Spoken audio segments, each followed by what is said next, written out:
सद्बुद्धि, सन्मार्ग और कार्य का संकल्प देना, अडिग रहे विश्वास तुम पर, ऐसा अंतः कर देना, मेरे हृदय में आने में तुम्हें कोई संकोच न हो। हे गुरुदेव, मुझे नज़रों से दूर कभी न होने देना। हे गुरुदेव, मुझे नज़रों से दूर कभी न होने देना। नमस्कार। गायत्री चिंतन धारा के इस सतत प्रवाह में आप सभी का स्वागत है। मित्रों, उनकी इच्छा है कि लोग अपने आप को समझें। उनकी माने महाकाल की, गुरुदेव की।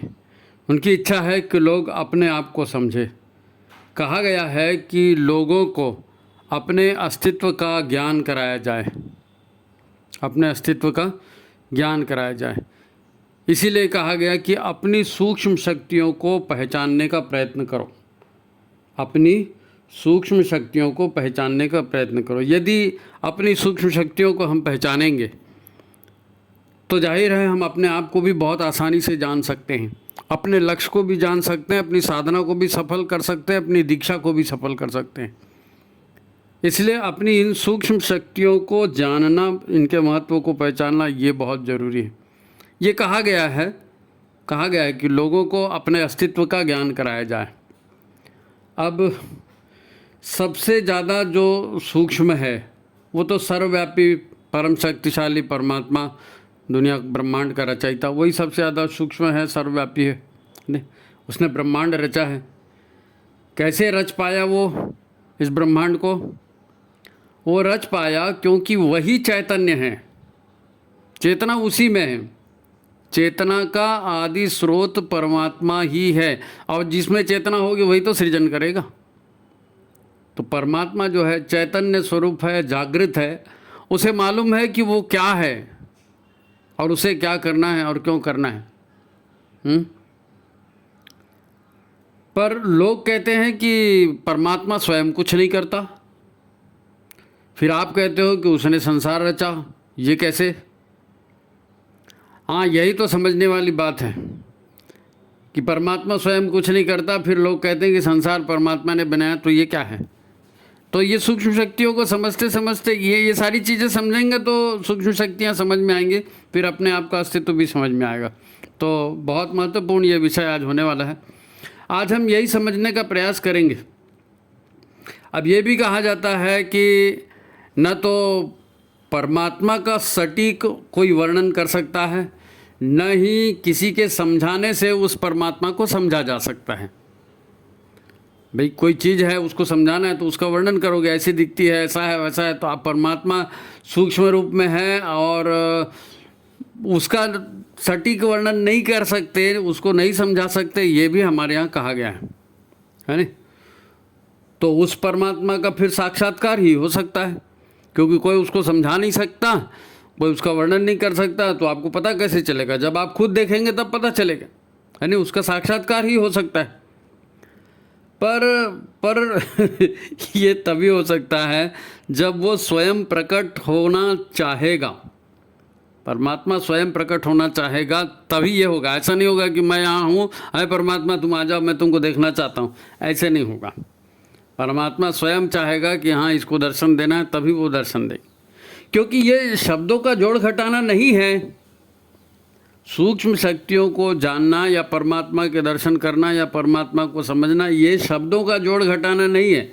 ये तो साधना करेंगे, प्रत्यक्ष जब दर्शन होगा, साक्षात्कार होगा, तभी होगा। अभी कोई उसको आपको तरीका थोड़ी बताएगा कि ये यहाँ चले जाओ, फिर वो देखो, फिर वो हो जाएगा। नहीं, भौतिक इंद्रियों से आप सूक्ष्माति सूक्ष्म को कैसे देख सकेंगे?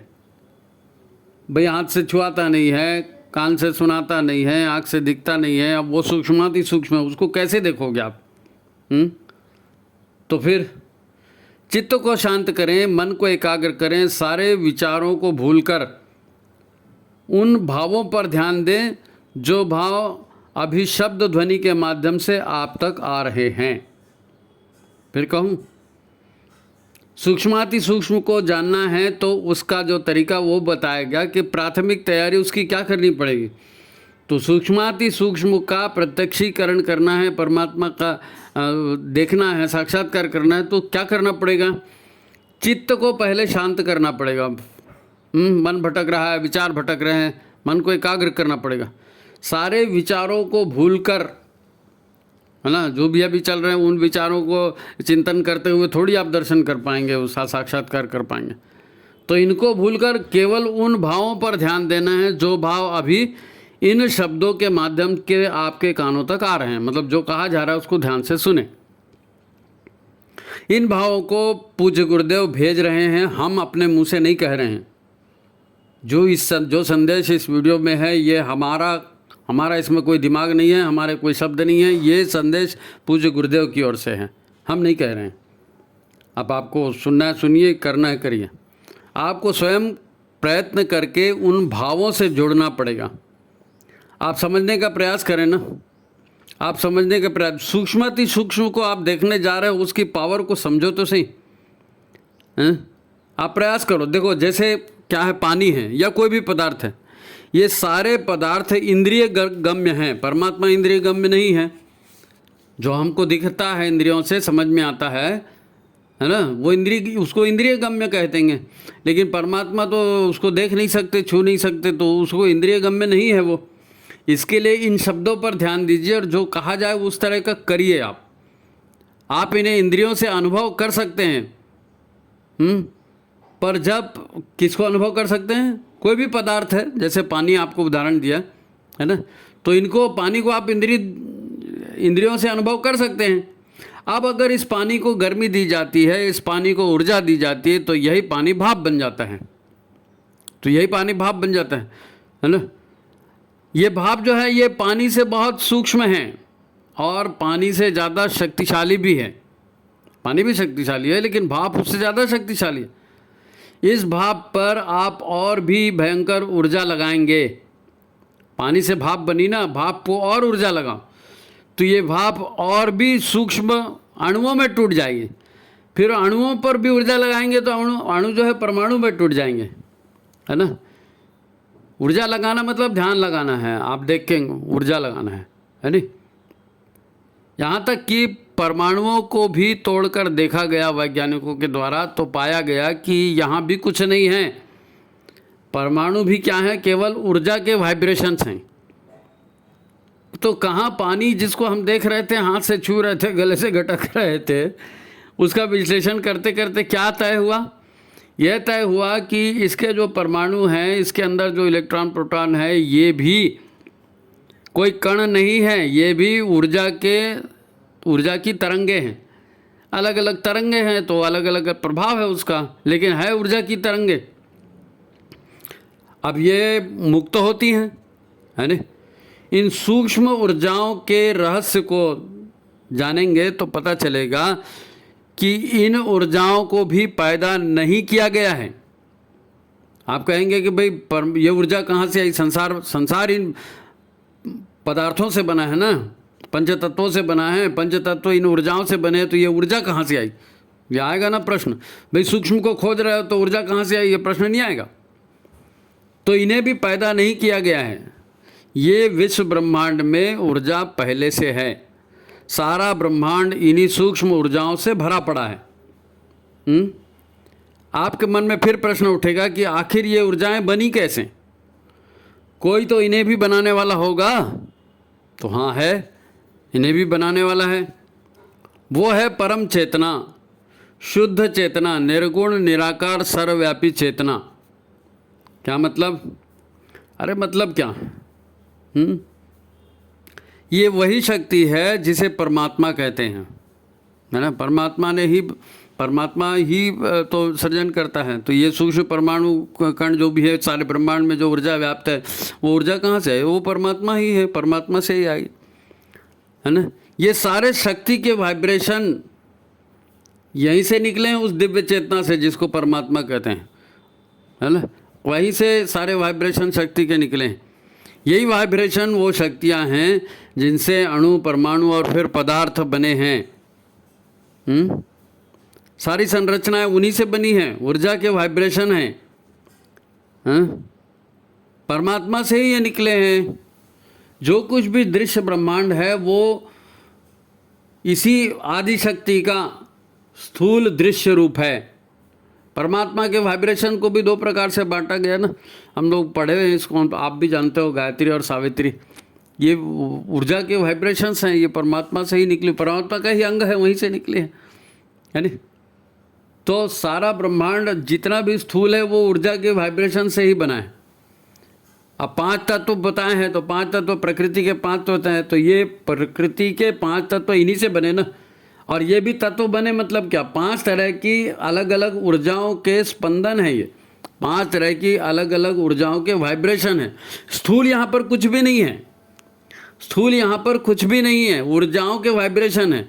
अभी आपको बताया ना कि पानी दिख रहा है, लेकिन पानी को अणु परमाणुओं में तोड़ते जाइए तो क्या है, ऊर्जा के वाइब्रेशंस हैं। तो पंच तत्व भी ऊर्जा के वाइब्रेशंस ही तो हैं, ऊर्जा के वाइब्रेशंस की अलग अलग वाइब्रेशन है, इसलिए अलग अलग पदार्थ दिख रहे हैं। 5 तरह के वाइब्रेशंस हैं, तो पंच तत्व दिख रहे हैं, तो इनका अलग अलग तरह का स्पंदन है। इनको दृश्य रूप मिलता है आदि ऊर्जा शक्ति के तमस गुण के द्वारा। अब ये देखो, फिर यहाँ पर समझने लायक बात है, इस एपिसोड में सब बातें समझने लायक है, क्योंकि आप परमात्मा को, सूक्ष्म शक्तियों को समझने जा रहे हो ना, तो ऊर्जा तो आएगी ही आएगी, परमात्मा आएगी ही आएगी, सावित्री भी आएगी, सविता भी आएगी, सब आएंगे। तो आप जरा ध्यान से सुनिए, है ना। हमको ये वाइब्रेशन या स्पंदन दिखते नहीं हैं, कहाँ दिखेंगे, आंखों से तो स्थूल पदार्थ दिखता है खाली, है नहीं। तो ये स्थूल, इन ऊर्जाओं को फिर हम देखते कैसे हैं, तो इन ऊर्जाओं को हाँ दृश्य रूप काहे से मिलता है, इन्हीं वाइब्रेशन से जो 5 तत्व बने हैं, इन 5 तत्व के गुणों से मिलता है, 5 तत्व के गुणों से मिलता है। 5 तत्व में 3 गुण हैं, एक को कहते हैं सत्व, एक को कहते हैं रज, एक को कहते हैं तमस, है नहीं। पदार्थ 3 गुण हैं, सत, रज और तमस, है नहीं। तो ये जो आदि ऊर्जा, आदि शक्ति का तमस गुण है, यही तमस गुण जो है ना, यही जड़ता प्रदान करता है, जड़ता और स्थिरता। जड़ता और स्थिरता जो है, यही इसी से दृश्य रूप बनता है। जड़ता रहेगी, दृश्यता रहेगी, इसीलिए स्थिर रूप बनेगा ना, दृश्य रूप बनेगा। इस जड़ता में अब एक गति कैसे आती है, तो ये तमस एक गुण है जिससे जड़ता आ रही है, लेकिन दूसरा गुण रजस है, रजस से गति आ रही है।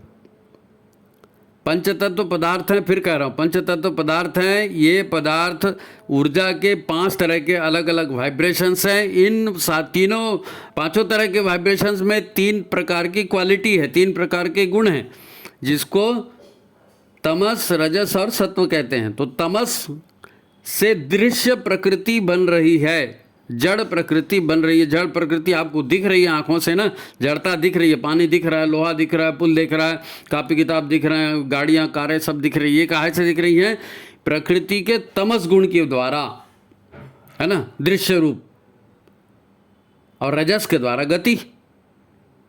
तमस के द्वारा दृश्य रूप बना है, रजस के द्वारा गति है। गति के लिए कारण क्या है, रजस गुण प्रकृति का। तो जड़ स्वरूप या तमस इन सक्रिय हो पाता है रजस के द्वारा। अब इन 5 तरह के स्पंदन को कल्याणकारी कौन बनाता है, ईश्वर। ईश्वर के से ये वाइब्रेशंस निकले हैं ना, तो ईश्वर कल्याणकारी है। तो ईश्वर कल्याणकारी है, तो कल्याणकारी बनाने वाला तीसरा तत्व है, उसको कहते हैं सत्व। सत्व सात्विक तत्व, परमात्मा सद्गु क्या कहते हैं उसको, सच्चिदानंद स्वरूप है ना, सच्चिद आनंद स्वरूप। तो सत तत्व, परमात्मा में सत तत्व प्रधान है, अरे। तो इन 5 तरह के स्पंदन को कल्याणकारी कौन सा तत्व बनाता है, तीसरा तत्व, है ना, तीसरा तत्व कल्याण, इसको क्या कहते हैं, सत्व। तो प्रकृति के 5 तत्वों में इन सत, रज और तम तीनों गुणों को धारण करने की क्षमता होती है। भाई प्रकृति है, दृश्य स्वरूप बन रहा है, तो दृश्य स्वरूप बन रहा है तो उसमें गुण भी है, ऊर्जा भी है, सभी चीज़ है ना। प्रकृति दिखती है, परमात्मा नहीं दिखता है ना। परमात्मा की रचना दिखती है, रचनाकार नहीं दिखता। तो रचना इसलिए दिखती है कि वो रचना 5 तत्वों से बनी है, उसमें तमस भी है, रजस से गति है तमस से दृश्य रूप है। आसान है, समझ में आ जाएगा। नहीं समझ में आया 2-4 बार सुनेंगे तो समझ में आएगा। ये महत्वपूर्ण संदेश आजकल आ रहे हैं, आप ज़रा इसको ध्यान से सुनेंगे, है ना। तो इन तत्वों से बने पदार्थ या जीव, तीनों प्रकृति के जो 3 गुण हैं ना, प्रकृति के तीनों गुणों सात्विक, राजसिक और तामसिक से इन जीवों में भी वैसी ही प्रवृत्ति आ जाती है। आप सोच रहे होंगे कि इस एपिसोड में कोई कथा कहानी नहीं आ रही, क्या बताया जा रहा है। तो ये इसलिए बताया जा रहा है कि आपको दुखों से बचना है ना, हमको दुखों से बचना है। तो दुख आते कहाँ से हैं पता चलना पड़ेगा। तो उसी की तो खोज कर रहे हैं कि दुखी क्यों हो रहे हैं, हमको तकलीफ क्यों हो रही है। आप सोच रहे होंगे कि कथा कहानी नहीं आई, तो समझने की बात है ना भी, कथा कहानी से भी समझेंगे और जो तथ्य की बातें वो तो कही जाएंगी, उससे समझना पड़ेगा, है ना, है ना। सुखी होना है, आनंदित जीवन जीना है ना, तो इसको समझिए आप, तभी तो अपने आप को जान पाएंगे ना। सूक्ष्म शक्तियों को अपनी कैसे जानेंगे। आप कहेंगे कि ये तो हर कोई जानता है जी, दुनिया में जो भी लोग हैं, जो भी प्राणी हैं, सभी को सुख चाहिए, सभी को आनंद चाहिए। आप तो हमें वह उपाय बताओ कि हम घर परिवार समाज संगठन संसार सब से हमको जो है दुख ना मिले। यही लोग तो हमको दुख दे रहे हैं। कौन दुख दे रहे हैं? घर परिवार समाज संसार, इससे दुख मिल रहा है, तो हम उससे बचें कैसे? अरे भाई, उससे बचने के लिए ही तो सूक्ष्म कारणों तक पहुंचना है। समझिए इसको। अभी तक क्या समझा? अभी तक यही समझा कि परमात्मा से ऊर्जा के वाइब्रेशन निकले, वो वाइब्रेशन 5 प्रकार के थे, 5 तत्व बने। 5 तत्वों में गुण हैं जिसको सतरज तम कहते हैं। तमस से दृश्य जगत बना है, रजस से उसमें गति आई है, और सत्व से वो कल्याणकारी होता है। अभी तक अपन ने ये देखा। अब कल्याणकारी आ गया ना, तभी तो कल्याणकारी आएगा तो दुख कैसे हटाना, वही तो बताएगा कल्याणकारी, तभी तो हम सुख से रह सकेंगे ना। तो भाई, आप जिन गुरुदेव से जुड़े हैं ना, आप जिन गुरुदेव से जुड़े हैं वो भी यही चाहते हैं कि सब सुखी हो जाएं, धरती स्वर्ग बन जाए। यही तो चाहते हैं ना गुरु जी, संपूर्ण धरती पर स्वर्ग जैसा माहौल बन जाए। उन्हीं गुरुदेव का तो ये संदेश आपको सुनाया जा रहा है। तो ध्यान से सुनिए। देखो, अभी जो कहा गया ना उसे फिर से याद करो। संसार 5 तत्वों से बना, हमारा शरीर भी उन्हीं 5 तत्वों से बना, इसीलिए हमारे शरीर में भी 5 तत्वों के गुण आ गए। शरीर की प्रकृति तमस है, रजस है और सतोगुण है। पदार्थ जिससे बना है वही गुण आएगा ना। ये गुण क्या करते हैं? तो प्रकृति को सृजन करना है। प्रकृति क्या काम करती है? सृजन का काम करती है नी। तो हमारा शरीर, हमारा शरीर सुख और हमारा सूक्ष्म रूप, हमारा ये मन, ये दोनों एक हैं। शरीर और मन जो है ना, ये एक हैं और ये इसी प्रकृति से बना है ना। शरीर और मन प्रकृति से बना है। परमात्मा शरीर नहीं है, परमात्मा मन भी नहीं है ना। तो शरीर भी सृजन करता है कर्म करके। शरीर से भी प्रकृति है, सृजन करती है, तो शरीर सृजन करता है यानी कर्म करता है। और मन भी प्रकृति है, तो मन भी सृजन करता है, तो मन भी कर्म करता है। क्या काम करता है शरीर और मन? मन जो है भावनाओं का निर्माण करता है ना। मन जो है भावनाओं का निर्माण। मन दिखता नहीं है भाई। शरीर क्या करेगा? हाथ पैर मारेगा, तैरेगा, दौड़ेगा, भागेगा, कूदेगा, खाएगा, पिएगा, ये शरीर करेगा, ये दिखेगा। लेकिन मन नहीं दिखता। तो मन नहीं दिखता तो क्या करता है? मन दिखता नहीं है तो वो भावनाओं का निर्माण करता है। आप देखो, सूक्ष्म शक्तियों को पहचानना बोला है, तो सूक्ष्म शक्तियों की पहचान पहला मन से चालू हुआ, फिर आ गई भावना। सूक्ष्म शक्ति को पहचानना है अपने को, है ना। तो मन जो भावना पैदा करता है, यही तो कार्य के लिए प्रेरित करती हैं शरीर को। शरीर काम करेगा, भावना होगी तब तो काम करेगा, भाव उगेगा ना काम करने का। फिर मन की प्रेरणा से यह शरीर रूपी यंत्र काम करता है। जैसे मन के भाव होंगे, तामसी भाव होंगे तो तामसिक कृत्य होंगे, राजसी भाव होंगे तो राजसी कृत्य होंगे, सात्विक भाव होंगे तो वैसे कृत्य करेगा शरीर, है नहीं। हमने यदि तमस प्रकृति का संचय अपने शरीर में कर लिया है, प्रकृति से बना है ना शरीर, प्रकृति के 3 गुण हैं। 3 गुण में से एक गुण आपने बढ़ा दिया, मान लीजिए। कौन सा गुण बढ़ा दिया? तमस। तो तमस गुण बढ़ा दिया तो क्या होगा? आलस्य आएगा, नींद आएगी, उपभोग करने की इच्छा होगी, षड्यंत्र मन में उभरेंगे, कुटिलता उभरेगी, दिखावा करने का, फैशन का भाव उभरेगा। ये सब तमस से आएगा। अपने शरीर द्वारा, है ना, हम ये काम स्वेच्छा से करेंगे क्योंकि हमारे मन से आ रही है बात। अभी तक तो हम स्व अपने मन को ही मानते हैं ना, स्व की इच्छा, स्व की इच्छा। हाँ? अधिकांश लोग तो मन को ही सब कुछ मानते हैं ना, मेरा मन, मेरी मर्जी, मेरी इच्छा। यही वो रहस्य है जिसे लोग समझ नहीं पाते हैं। सूक्ष्म शक्तियों को समझना है तो मन के द्वारा ही आप वहाँ तक जा पाओगे। मन टिकेगा कहीं पर, चिंतन होगा, बुद्धि काम करेगी तो आगे जाएंगे ना। अभी तो मन को ही हम अपने आप को समझते रहते हैं, इसीलिए तो कहते हैं मेरा मन करेगा तो करूँगा, मेरी मर्जी से करूँगा, मेरी इच्छा होगी तो करूँगा। हैं?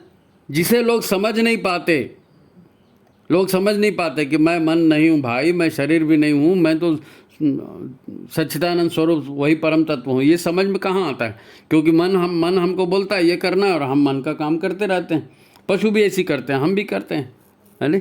इसीलिए गुरुदेव ने कहा था ना कि मनुष्य का जन्म वैसे ही होता है जैसे पशुओं का आता है, और वो दिव्य गुण जो है वो संस्कार से आते हैं। खैर, तो मन माफिक काम करने को ही लोग आज स्वतंत्रता मानते हैं, आज़ादी का नाम देते हैं।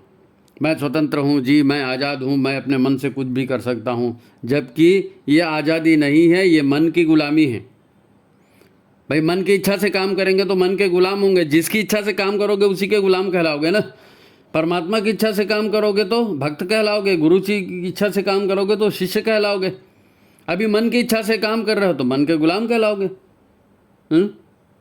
इसी को आद्य शंकराचार्य से लेकर के अभी तक के जितने संत तपस्वी साधक हुए हैं, सब ने कहा है कि तुम मन नहीं हो, तुम शरीर नहीं हो, तुम बुद्धि भी नहीं हो, तुम अहंकार भी नहीं हो। ये सब सूक्ष्म शक्तियां हैं। मन, बुद्धि, चित्त, अहंकार, ये सब सूक्ष्म शक्तियां हैं। ये सब तुम्हारी 5 तत्व प्रकृति यानी जो शारीरिक संरचना है, उसमें संरचना में जिन आपने स्मृतियों को पाल के रखा है, जिन भावनाओं को पाल के रखा है, जिन कर्म ऊर्जाओं को आपने शरीर में संचित करके रखा है, अब ये प्रकृति है। और यही क्रियान्वित होगी। संचित ऊर्जाएं हैं ना, ऊर्जा ही क्रियान्वित होती है भावनाओं के साथ। मन से भावना, भाव पैदा होते हैं। भाव काहे से पैदा होते हैं? जो अंदर है वही बाहर आएगा। तो जिस तरह की प्रकृति होगी, तमस प्रकृति है तो तमस भाव आएगा, रजस प्रकृति और रजस भाव आएगा, सात्विक प्रवृत्ति सात्विक भाव आएगा, है नहीं? सरल है, कोई कठिन नहीं है ना? तो संचित स्मृतियां हमारे भीतर हैं, जो 7 चक्रों में बहुत सारे कर्म संस्कार अपन लेके आए ना, स्मृतियां लेकर के आए जन्म जन्मांतर के। तो ये सब सूक्ष्म शक्तियां यही तो काम करती है ना। अब ये प्रकृति है, यहीं से शरीर में भाव पैदा होते हैं, विचार पैदा होते हैं और क्रियान्वयन होता है ना? विचार कहाँ से आएंगे? जो आप भीतर संचित है वहीं से भाप निकलेगी। जलेबी ढक के रखे हो तो क्या हो गया, जलेबी की खुशबू बाहर आएगी। तो वैसी जो भी 7 चक्रों में संचित ऊर्जाएं, संचित भावनाएं, संचित कामनाएं, ये सारी संचित ऊर्जाएं हैं, तो उसी की भावनाएं, उसी के भाप निकलेगी। तो मन उसको बोलेगा कि हाँ जलेबी चाहिए, हाँ ये काम करना है। तो मन बोलेगा काम करना है तो उसमें प्राण जुड़ जाएगा, प्राण जुड़ जाएगा तो इंद्रियां काम करेंगी, इंद्रियां काम करेंगी तो जैसे काम करेंगे वैसे फल भी मिलेंगे। अब आपको खराब फल नहीं चाहिए, अच्छा फल चाहिए तो काम अच्छा करना पड़ेगा। रजस गुण इसको क्रियान्वित करेगा, मन के भावों को, है ना? इन प्रवृत्तियों में ऊर्जा लगाकर, है ना, इनमें मन क्या करेगा? भाव बना देगा। आपके अंदर में जो संचित संस्कार हैं, कर्मफल के संस्कार हैं, संचित संकल्प हैं, इनमें से जो भाप निकलेगी, इसका जो अर्क निकलेगा, इसकी जो सूक्ष्म तत्व बाहर निकलेंगे, उसमें यदि आपका मन टिक गया तो वो क्या होगा? तो भावना बन जाएगी। फिर भावना बन जाएगी तो भावना इंद्रियों को प्रेरित करेगी कि हाँ भैया चलो ये भाव बन गया, इसमें मन में क्या बोलते हैं उसको, प्राण शक्ति भी जुड़ गई, तो आप इसको क्रियान्वित करो, हैं? फिर वही कार्य होगा। फिर जैसे कर्म होगा वैसे परिणाम निकले, अभी बताया ना आपको, हैं? कर्म ऊर्जा है, काम होगा परिणाम निकलेगा। मन बाध्य करता है जी ऐसा करने के लिए, मन बाध्य करता है, क्योंकि भाव बन गया ना, आपके भीतर से विचार प्रस्फुटित हुआ, मन उसमें टिक गया, वो भावना बन गई, अब वो भावना क्रियान्वित होगी। इसीलिए कहते हैं कि तुम मन नहीं हो, तुम सच्चिदानंद स्वरूप परम तत्व हो। तुमने जैसे भाव संजोए वैसा शरीर तुमको मिल गया, तुमने जैसे भाव संजोए वैसा शरीर तुमको मिल गया, क्योंकि आत्मा का कोई लिंग नहीं होता, आत्मा कोई गरीब अमीर नहीं होती, आत्मा कोई छोटी बड़ी नहीं होती। जैसे मन के भाव हुए, जैसे मन का संकल्प हुआ, वैसा ही शरीर मिल गया। मन ने ही तो तुमको शरीर दिलाया है। स्त्री बन गए, पुरुष बन गए, गरीब बन गए, अमीर बन गए, रोगी बन गए, स्वस्थ बन गए, कायर बन गए, वीर बन गए, मनुष्य बने या पशु पक्षी या जो भी आप बन गए, वो काहे से बने? मन से बने, मन की ऊर्जाओं से बने, मन के संचित संस्कारों से बने, मन की कामनाओं से बने, है ना? तो मन में संचित भाव, मन में संचित ऊर्जा यही सृजन करती है, इसी से हमारा सृजन हुआ है। हमारा सृजन इन्हीं ऊर्जाओं से हुआ है।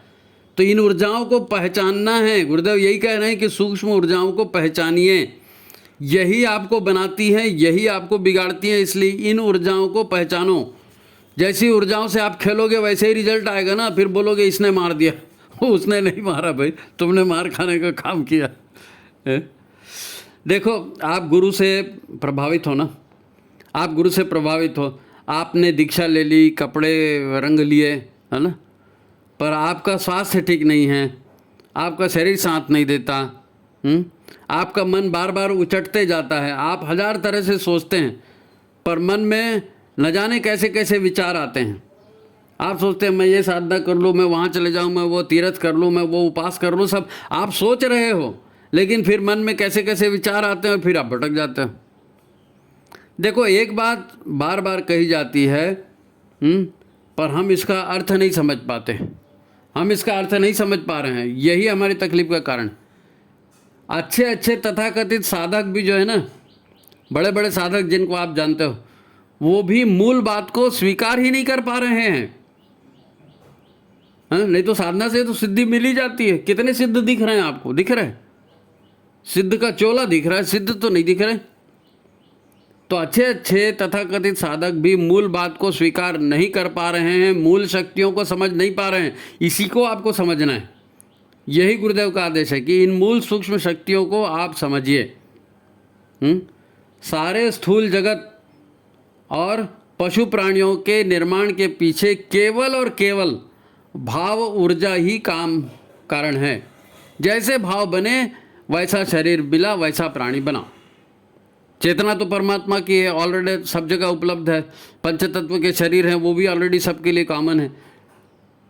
तो गैर कॉमन क्या है?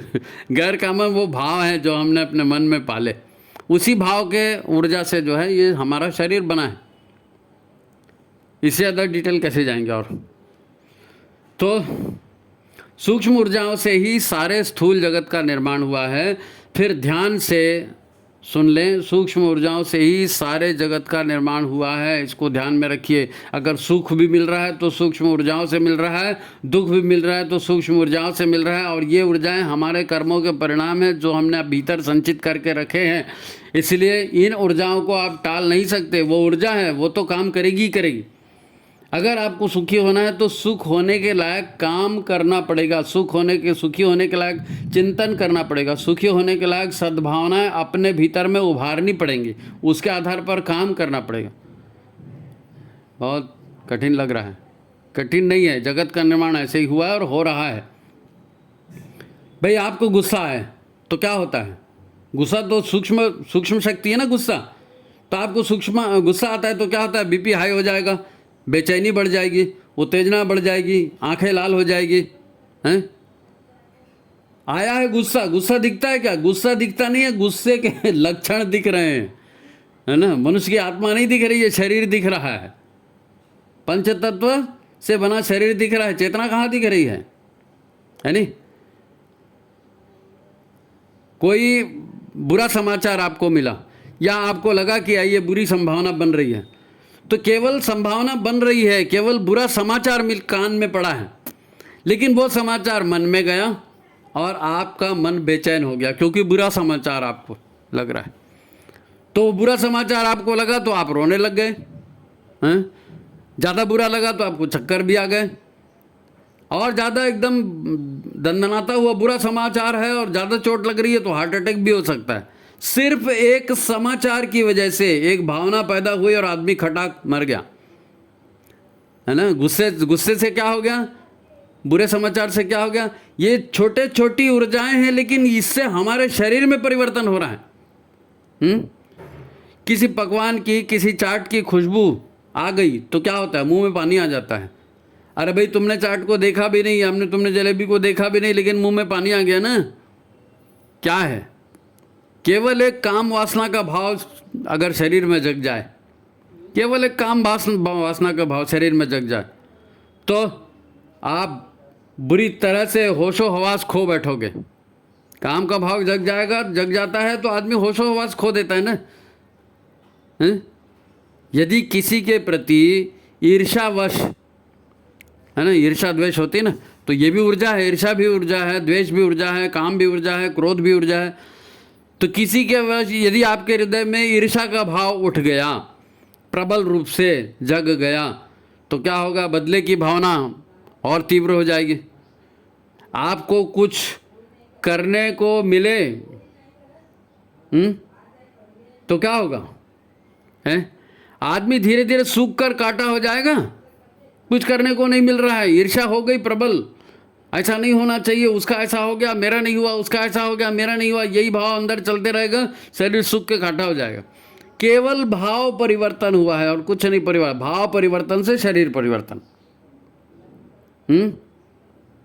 उसके शरीर में कई तरह के रोग लग जाएंगे, ईर्ष्या की वजह से, द्वेष की वजह से, बदले की भावना से शरीर रोगी हो जाता है। केवल भावनाओं से आप घृणा करिए, शरीर रोगी हो जाएगा।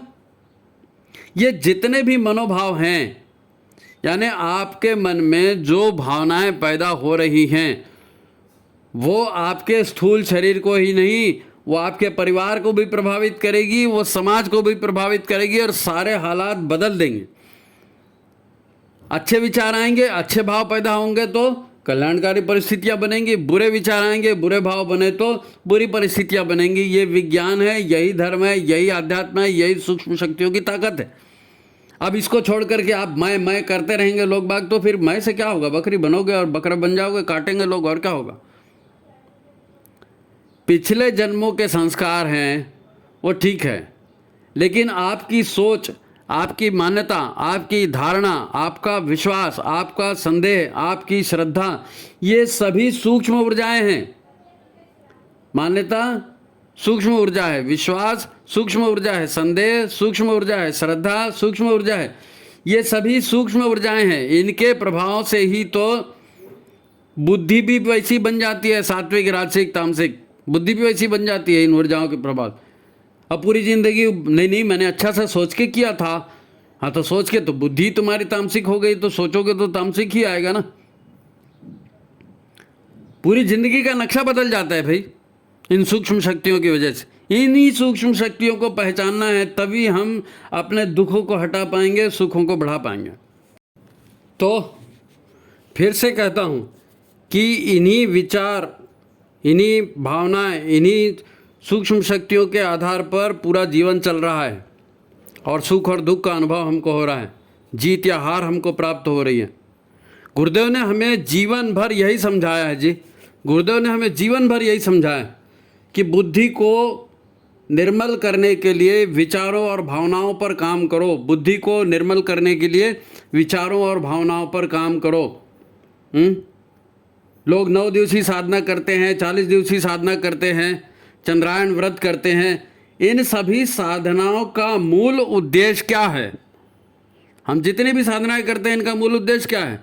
मूल उद्देश्य यही है, पंचकोशी साधना, 5 कोशों की धुलाई, रंगाई, पुछाई, उसको पवित्र बनाने का काम, उसको श्रेष्ठ बनाने का काम। क्योंकि इन 5 जो शरीर हैं, 5 जो कोश हैं, इन्हीं के ऊर्जाओं से तो जीवन परिणाम देता है ना। तो पंचकोशी साधना कोई भी आप करो, 9 दिवसीय 40 दिवसीय चंद्रायण जो भी करो, यदि आपने 5 कोशों को स्वच्छ नहीं किया, पृथ्वी जल वायु अग्नि आकाश, इन 5 तत्वों का समन्वय है ना शरीर, और क्या है? तो यही तो सार है, इसी को ठीक करना है। जब वो षटकर्म कराते हैं ना गुरुदेव, तो षटकर्म कराते हैं तो कोई पानी थोड़ी पिलाते हैं। षटकर्म कराते हैं मतलब मनोभावों को शुद्ध करने पर ध्यान देने की वो व्यवस्था है। मन बुद्धि चित्त अहंकार को पवित्र करना, यही तो बोल रहे हैं ना, मन मुंह से तो यही बोल रहे हैं, लेकिन केवल पानी पी रहे हैं।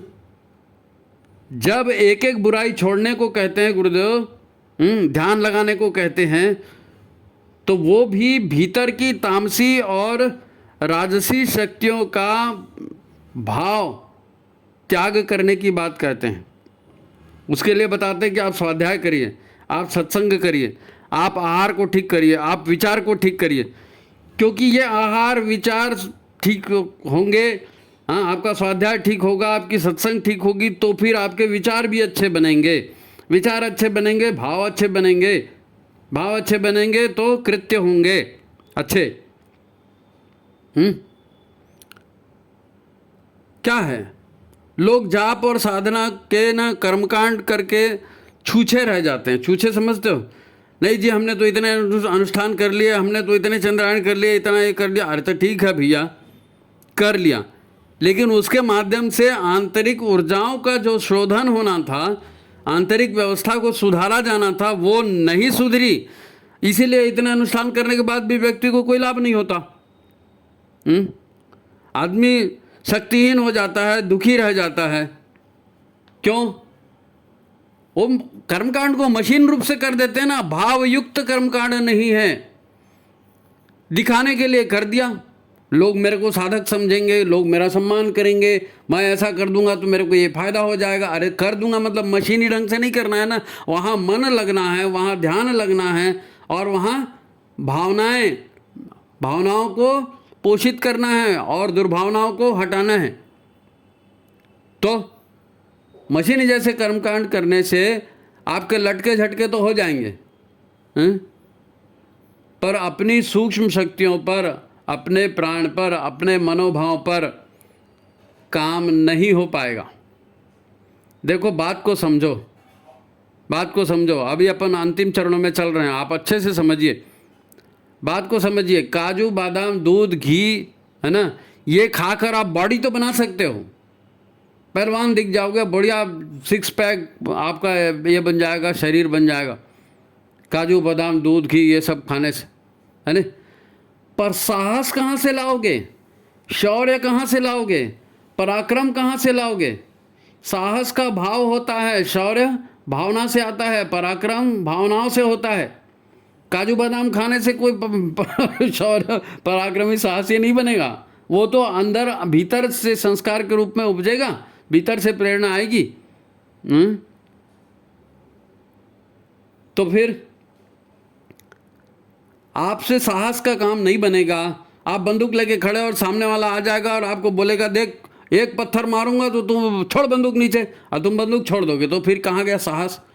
साहस नहीं, साहस मेन होता है ना, वो पत्थर ले हाथ में उठा के साहस कर रहा है और आपको बता रहा है बंदूक छोड़ दे, और आप उसके साहस से आके ये 6 पैक ऐप का क्या हुआ, बंदूक का क्या हुआ? पढ़े, साहस जीतता है, पुरुषार्थ जीतता है, पराक्रम जीतता है, संकल्प जीतता है। ये सारी सूक्ष्म ताकतें हैं, इनको जगाना है, इनको जगाना है। हर आंतरिक और बाह्य शक्तियाँ जो है ना, आंतरिक बाह्य शक्तियाँ, सुख प्रसन्नता, सब इन्हीं आंतरिक शक्तियों के ऊर्जाओं पर ही आधारित है। बात को जितनी जल्दी समझेंगे उतना अच्छा होगा। गुरुदेव का दिया हर सदवाक्य इसी तरह की प्रेरणा देता है। अब मिशन में इतने दिन से जुड़े, गुरुदेव का कोई भी सदवाक्य ले लो, वो केवल अंतर्मन को सुधारने की ही बात करता है, अंतर्मन पर काम करने की ही बात करता है, सूक्ष्म शक्तियों पर काम करने की बात करता है। यज्ञ से हम प्रार्थना करते हैं, क्या प्रार्थना करते हैं? यज्ञ रूप प्रभो हमारे भाव उज्ज्वल कीजिए, छोड़ देवे छल कपट को मानसिक बल दीजिए। अपने भीतर की गुणवत्ता और अपने भीतर की पवित्रता बढ़ाने का यही अर्थ है। सूक्ष्म शक्तियों को समझेंगे, सूक्ष्म शक्तियों में सकारात्मक शक्तियों को बढ़ाएंगे तो सुख मिलेगा, कल्याण होगा, मनुष्य देवता बनेगा, धरती पर स्वर्ग आएगा। तो ठीक है, आज की बात यहीं समाप्त करते हैं। ये थोड़ा सा गंभीर विषय है, आप इसको 2-4 बार 10 बार सुनिए। जो भी साधना कर रहा है उसको इस चीज़ को सुनाइए, चाहे 9 दिन की साधना कर रहा है, 40 दिन की कर रहा है, चाहे जो भी कर रहा है। गुरुदेव का ये विशेष संदेश है, आत्मनिर्माण, आत्म सुधार इसी से तो होता है जी। तो इसको कई बार सुनिए और लोगों को सुनवाइए, जगह जगह बजवाइए। आज की बात यही समाप्त कर रहे हैं। जो भी आपकी टिप्पणी होगी आप जो है कमेंट बॉक्स में लिखिए। और आखिरी बात, अपनी वीडियो को लाइक करिए, शेयर करिए, जन जन तक पहुंचाइए। वंदनीय माता जी, पूज्य गुरुदेव आपका कल्याण करें। आप सभी को प्रणाम। आज की बात समाप्त। आपके उज्जवल भविष्य की शुभकामना।